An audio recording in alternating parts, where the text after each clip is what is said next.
வணக்கம், நான் டாக்டர் ஜெயலட்சுமி. இந்த வீடியோவில் யங்ஸ்டர்ஸ்க்கு வரக்கூடிய இர்ரெகுலர் பீரியட்ஸை மேனேஜ் பண்ணுறதுக்கான டிப்ஸ் பார்க்க போகிறோம்.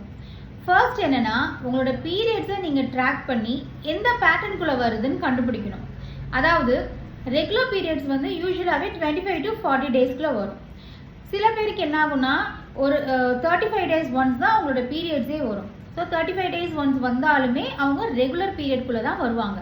ஸோ உங்கள் பேட்டர்ன் எது அப்படின்றத கண்டுபிடிக்கணும். சில பேருக்கு என்னென்னா ஒரு சைக்கிள் 30 days, இன்னொரு சைக்கிள் 40, அகெயின் இன்னொரு சைக்கிள் 45, அந்த மாதிரி மாறி மாறி வருது அப்படின்னா அவங்க இர்ரெகுலர் பேட்டர்னுக்குள்ளே போவாங்க. ஸோ உங்களோட பேட்டர்ன் எது, ரெகுலரா இர்ரெகுலரா அப்படின்றத நீங்கள் கண்டுபிடிச்சி முதல்ல வைக்கணும். ரெண்டாவது, மீல்ஸை ஸ்கிப் பண்ணுறதோ ஒரு அன்டைமில் வந்து மீல்ஸ் எடுக்கிறதோ இது எல்லாமே வந்து பீரியட்ஸ் வந்து இர்ரெகுலர் ஆகிறதுக்கு ஒரு முக்கியமான காரணம். ஸோ முடிஞ்ச அளவுக்கு சாப்பாடை ஸ்கிப் பண்ணாமல் நீங்கள் சாப்பிடுங்க. மூணாவது, ஸ்லீப்பை பொறுத்த வரைக்கும் 7 to 9 hours கண்டிப்பாக நீங்கள் தூங்கணும். அந்த ஸ்லீப் எக்ஸஸ் ஆனாலும் பிரச்சனை, ஸ்லீப் குறைஞ்சாலும் பிரச்சனை. ஸோ இந்த டைமுக்குள்ளே நீங்கள் 7 to 9 hours தூங்குற மாதிரி பார்த்துக்கோங்க. நாலாவது, நிறைய யங்ஸ்டர்ஸ் இப்போ என்ன பண்ணுறாங்கன்னா அவங்களோட வெயிட் மேனேஜ்மெண்ட்டுக்காக ரொம்ப ஒரு இன்டென்ஸான ஒரு ஒர்க் அவுட் பண்ணுறாங்க.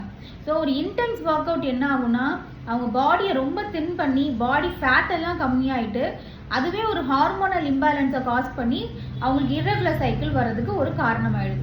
ஸோ முடிஞ்ச அளவுக்கு உங்கள் வெயிட் வந்து ஹெல்தி வெயிட்டாக இருக்கிற மாதிரி பார்த்துக்கோங்க. ஓவர் வெயிட் இருந்தாலும் இர்ரெகுலர் சைக்கிள் வரும், அண்டர் வெயிட் இருந்தாலும் இர்ரெகுலர் சைக்கிள் வரும். ஸோ உங்கள் வெயிட் வந்து ஹெல்தி வெயிட் இருக்குதா அப்படின்றத நீங்கள் பார்த்துக்கணும்.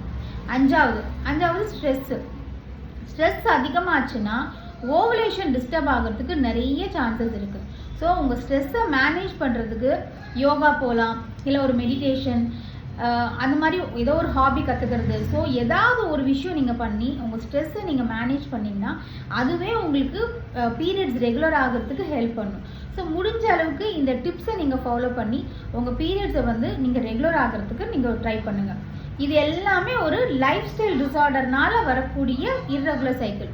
இன்கேஸ் உங்களுக்கு வேறு ஏதாவது ப்ராப்ளம் இருக்குது அப்படின்னா அதுக்கேற்ற மாதிரி நீங்கள் டாக்டரை கன்சல்ட் பண்ணி மெடிசின்ஸ் எடுத்தால் உங்களுக்கு சரியாகும். பட் நான் சொன்ன டிப்ஸ் எல்லாமே லைஃப் ஸ்டைல் உங்களுக்கு ப்ராப்ளமாக இருக்குது, லைஃப் ஸ்டைல் மாடிஃபிகேஷனால் வரக்கூடிய இர்ரெகுலர் சைக்கிளுக்காண்டி உள்ள டிப்ஸ் இது. ஸோ இதை ஃபாலோ பண்ணிங்கன்னா கண்டிப்பாக உங்களுக்கு ரெகுலர் சைக்கிள் வர்றதுக்கு சான்சஸ் இருக்குது. தேங்க்யூ.